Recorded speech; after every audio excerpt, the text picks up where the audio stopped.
petite question, dans la mesure où... Et je ne comprends pas, et le micro ne fonctionne pas bien.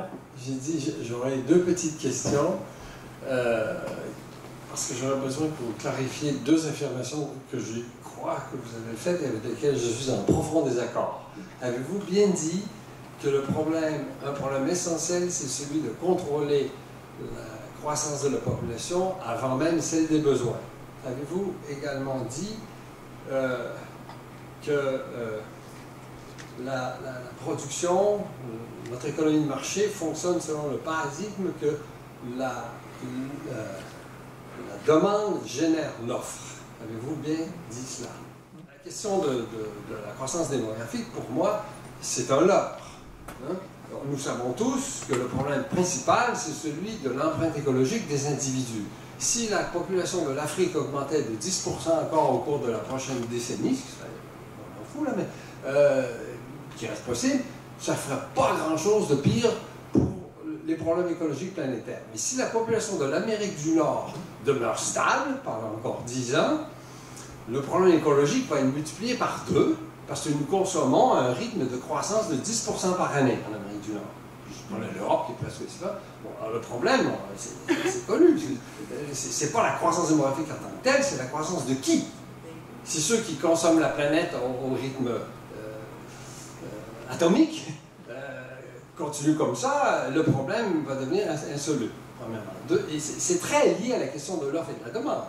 C'est un mythe que de dire que nos économies fonctionnent comme elles fonctionnent parce qu'il y a une telle demande, il faut répondre à l'offre. Il faut produire énormément de choses parce que tout le monde demande. Alors qu'on sait très bien que c'est une demande qui est générée par un mythe, celui de la nécessité de se faire plaisir, d'accroître son niveau de vie, de consommer 3 fois plus qu'on est capable de faire. Et vous savez très bien que le gorille que vous décrivez si bien est un grand chantre de l'économie, de la demande, qui, soi-disant, génère l'offre, alors que c'est tout l'inverse auquel on assiste. La pression environnementale est dépendante d'au moins 3 facteurs. L'un est le nombre de personnes qui existent, l'autre est le niveau des besoins, et le troisième facteur est l'état de la technologie environnementale.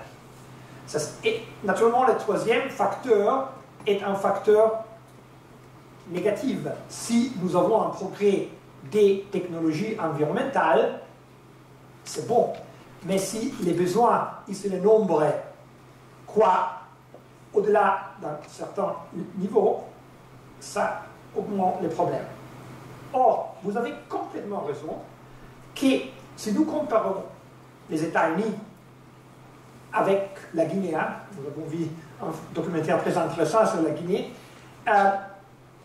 les facteurs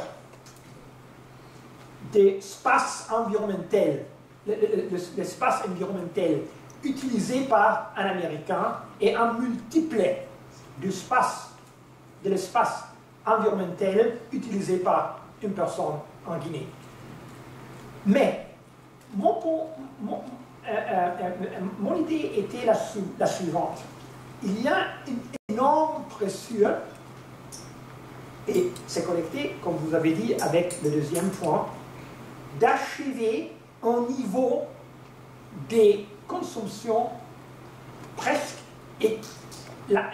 identique dans toute la planète. Et pour cette raison, je ne crois pas que c'est très probable que si la population, par exemple en Afrique, croit, comme c'est probable qu'il croira, le niveau des besoins restera le même qu'il est maintenant. Et nous verrons une pression très très forte d'élever ce niveau des besoins.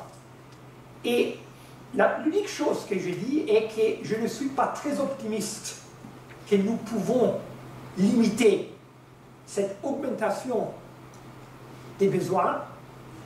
Je crois que c'est plus facile d'expliquer à des nations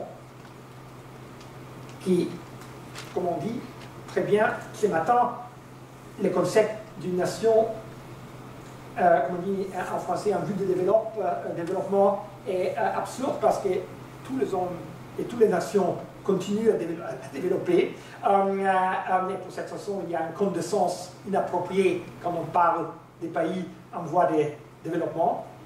Mais je crois qu'on peut expliquer à ces pays que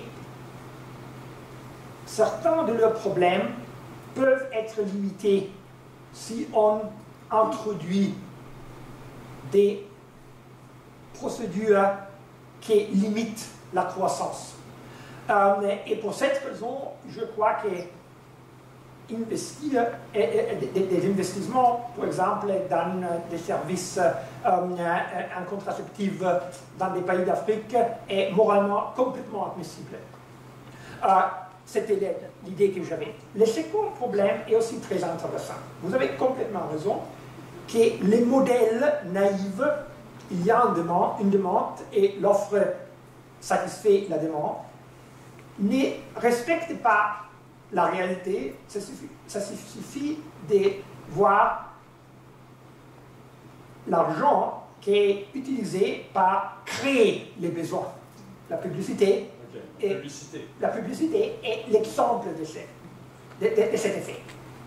En même temps, toutes les personnes qui ont étudié la publicité, malheureusement, ont trouvé qu'on ne peut pas créer réellement des besoins. Je préférais que nous pouvions créer un besoin pour bonne philosophie, ou pour des livres écologiques. Malheureusement, si la ville de Québec sera pleine d'affiches qui disent « Achetez les livres qui contiennent les actes de notre colloque », je ne crois pas que le livre verra acheter, que nous serons capables de vendre millions de copies de ces livres.